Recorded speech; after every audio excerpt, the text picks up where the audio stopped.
Number? Hmm? How's it sound? Pretty good?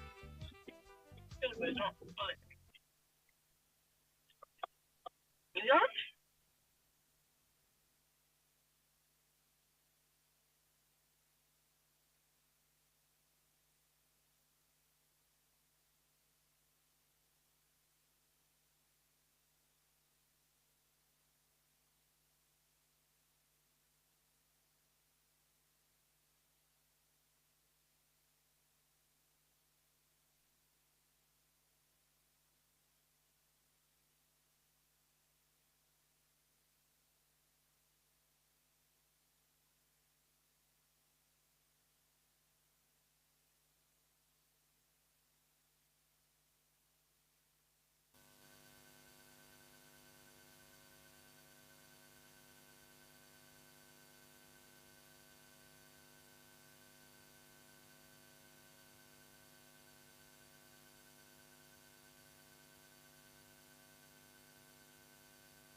Okay, good afternoon. As we resume, I now invite the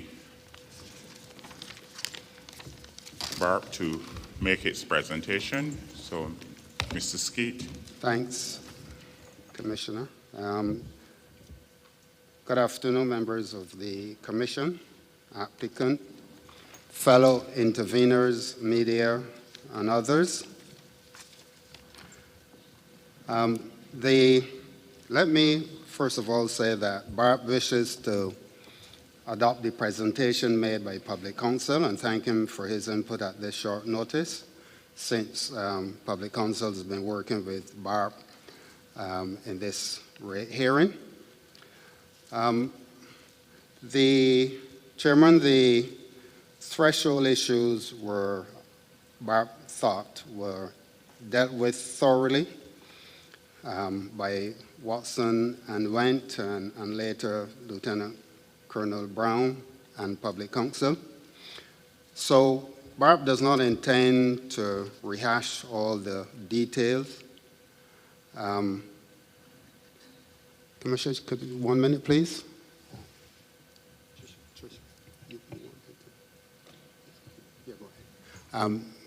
Commissioner, Chairman, you want to continue? Okay, all right. Right, so I was saying that there are 4 issues that BARP wants to just deal with. And the first one is the accumulated depreciation. We note back in 2010, that hearing, that there was seemed to have precedent done that the depreciation will be dealt with on the regulatory financial accounting. And during this hearing, the applicant had indicated that it used for its depreciation, for arriving at its depreciation charge, the International Financial Reporting Standards. Now, we have to accept that depreciation is not precise. The charges are based on estimates, and as well the judgment of the applicant. So BARP is not therefore surprised that there is a difference between the depreciation that is being suggested by the Commission and the depreciation used by the applicant. Certainly when we understand the study was done in 2012, and that study obviously would have looked at the applicant's capital or fixed assets. And there's certainly greater rigor when these studies are carried out, because not only are accountants involved, we have technical persons, engineers, and such.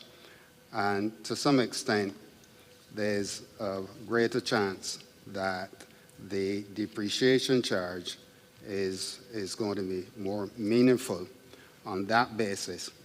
So to that extent, we support the independent review that was done of the applicant's capital assets, and BARP is therefore supportive of the ruling made by the Commission that the regulatory depreciation figures are those that should be used by the applicant in the rate making.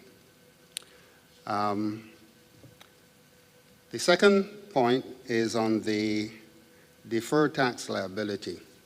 And clearly, the deferred tax liability is going to change once there's a change in accumulated depreciation. That is going to have an effect on the deferred tax, simply because the deferred tax is just a difference of allocation of certain items, including capital assets, on an accounting and tax basis. And those two things are never in sync. And therefore, once the Commission insists that the regulatory depreciation rates be used, give rise to the depreciation charges, that would have an effect on the deferred tax liability. Now, the deferred tax liability was calculated based on the new rates, the new tax rate, so BARP does not have any issue with the tax rate being used. But as I indicated, BARP is certainly in agreement with the Commission on these two aspects, that there should be some change in the calculation of accumulated depreciation, and this is going to have the depreciation would have a concomitant effect on the deferred tax liability. The third point we want to make is on and this is a matter that has really been gone into in very, very great detail. That's to do with the self-insurance fund. Now, BARP noted that the removal of the fund in 2016 was sanctioned by the regulator, the Financial Services Commission, and the use of foreign exchange to pay the dividends to Amera clearly had to be approved or permission sought from the Central Bank of Barbados. The self-insurance fund was set up for a specific purpose, and that was reiterated several times during today's hearing. And that purpose was to replace or reinstate the self-insured assets if they were to be damaged by some catastrophic event. So it defies rationale or logic as to why any other body, for that matter, would have given the applicant approval to collapse the self-insurance fund. Now, the reason advanced by the applicant is that the fund was over-capitalized. I have not seen any evidence to that effect to prove that the fund was over-capitalized. And so to that extent, again, it defies logic as to why a fund that is necessary, a fund that was set up to save the applicant costs, because at the time this fund was set up, the applicant was claiming that getting insurance in the marketplace was proven to be very expensive, and permission was given to the applicant to self-insure so that costs could be saved. Now, one would think that that still applies, And if that still applies, then really one has to ask why would then any permission be given for the fund to be collapsed, and those funds used from the fund to be paid out as dividends.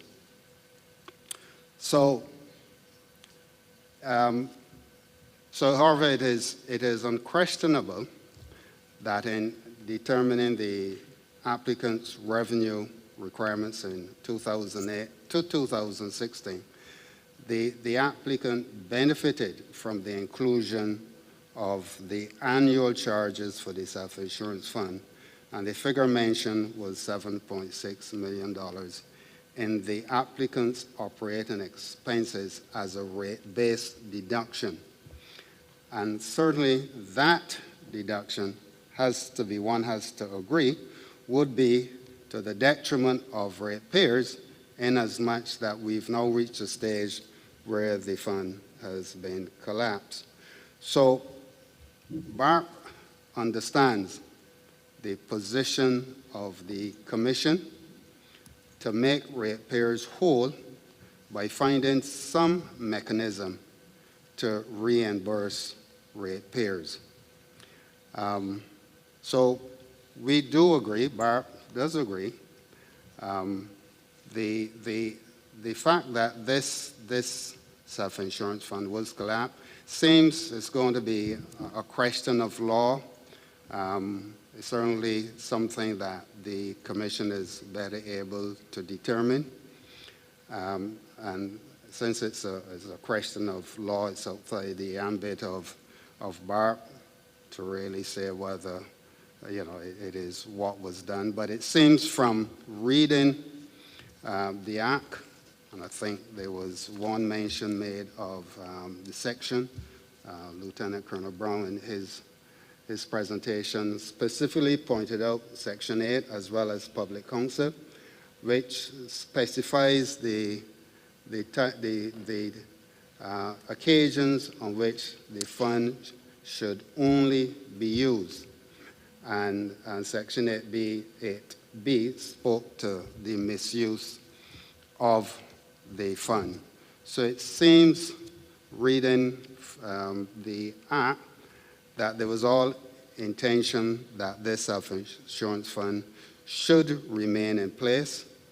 And in that sense, since the applicant benefited from the setup of the self-insurance fund and having those charges in increasing or establishing the fund included in the rate base, then I think it's only fair that the ratepayers should, at least in the sense that that fund has now been collapsed, the Commission should find some way to refund those contributions that were included in the rate base deduction to ratepayers. So again, here we are agreeing with the concept that this self-insurance fund should have remained in place. It doesn't seem as though that there's still need for the fund. We're still in an area where there could be catastrophes. And the other side of this is that one has to ask as whether the fact that this self-insurance fund is no longer in place, whether the applicant is going to be called on to pay increased insurance costs, since this fund, when it was initially set up, was to aid in that process, aid in reducing the cost to the applicant. So without the fund, one could probably clearly say that insurance costs would most likely increase for the applicant, since those assets, I think we were talking about generating equipment, will no longer be covered by the self-insurance fund, and consequently, the applicant would have to go into the insurance market to cover those assets, and there's a good chance to say that the applicant's insurance costs would increase over and above if the self-insurance fund were still in place. Chairman, on the last bit, as I said, these items were canvassed thoroughly, so Barb doesn't intend to go over. We feel that we can make a short presentation, but as we said, we're in sync with the comments that were made on these issues so far. The last one is the debt equity ratio, and to my mind, this is one where we could almost compare this to the depreciation, where, as I mentioned, these are not precise. Like depreciation, this is not a precise matter. It's not a precise item. It's based on judgment, and we're going to rely, Barb is going to rely on the commission, hopefully that the commission would make its best judgment in this area. But we could just make a couple of comments on it, because the commission has allowed or approved a notional debt equity ratio of 35% to 65%. And this was back in the 2010 rate hearing. At that time, the actual rate was 21% to 79%. That's debt to equity. Historically, the cost of the applicant's debt has been far cheaper than its equity capital. In this current rate hearing, the applicant's actual debt equity ratio using 2020 as the test year was 26% to 74%, or a marginal improvement on the ratio for 2008. The closest the applicant has come to achieving a debt equity ratio of 35% to 65% was in 2021, when the actual ratio was 30% to 70%. Now, we feel a notional ratio of 35% to 65% would require the applicant to go on an extended borrowing spree, which seems nonsensical, since one only borrows if there is a need. And even if the borrowing spree is undertaken, there will come a time when it will be necessary for the applicant to rid itself of excess equity to meet the 35% to 65% target. Excess equity would be gotten rid of, or would have to be gotten rid of, by way of a dividend, which would then be paid to its sole shareholder, and which is not likely to comfort rate-paying customers. So in conclusion, BARP does not foresee the applicant getting to the notional target anytime soon. I mean, we said this has been going on since 2010. Since it's been over 12 years that the applicant has been trying to achieve the target without much success. BARP notes the Commission recommendation of moving to a revised debt equity ratio of 45% to 55% for rate-making purposes. We understand that BARP understands that studies have been done, and these studies have informed the Commission that the 45 to 55% ratio is a prudent one. So, in essence, BARP is leaving this matter to the Commission, which is well placed to determine what is a realistic debt to equity ratio.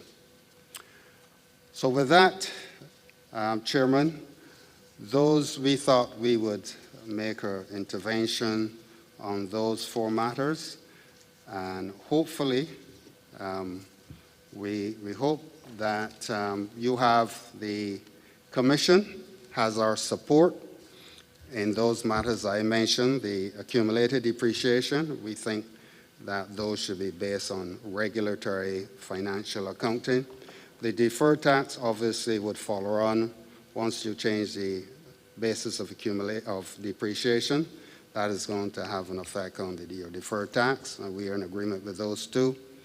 The self-insurance fund, we agree that the Commission should find some way of compensating ratepayers who have had the burden of undertaking the burden of establishing the costs of the self-insurance fund.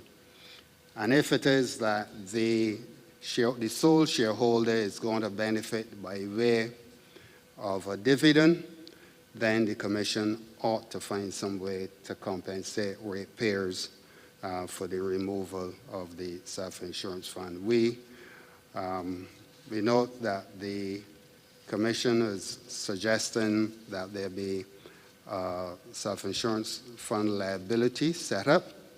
But however, whatever method is used, we feel that ratepayers should be compensated since they would have borne the cost of establishing, ratepayers would have borne the cost of establishing that self-insurance fund. So those we agree on. The debt equity ratio, Chairman, we're going to leave that one to you based on your studies. You certainly have more information than we do. So again, we are also going to leave that one to you.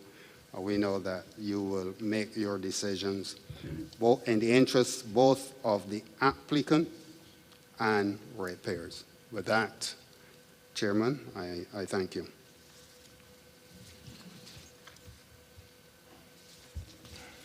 So thank you, Mr. Skeet. So that's the presentation from the Barbados Association of Retired Persons.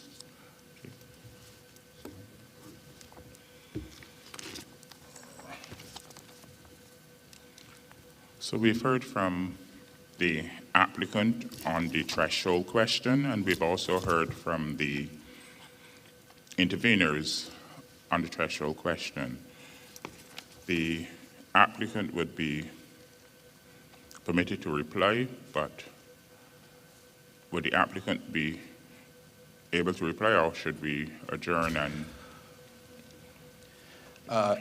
Yes, Chair. To make my reply a little more cogent and put together, yes. I think it would be best to adjourn and allow me to do it tomorrow as opposed to this piecemeal yes. Type yes. Element. Yes, so we will. A question, Chair, you made a reference, it might have been just language. You would have heard from all parties on threshold and the motion. And the motion, yes. Right, yes. So we've heard on all parties. So, yeah. So we will, for today, and we will reconvene tomorrow morning at 9 when the applicant would be permitted to respond to the submissions made by the interveners.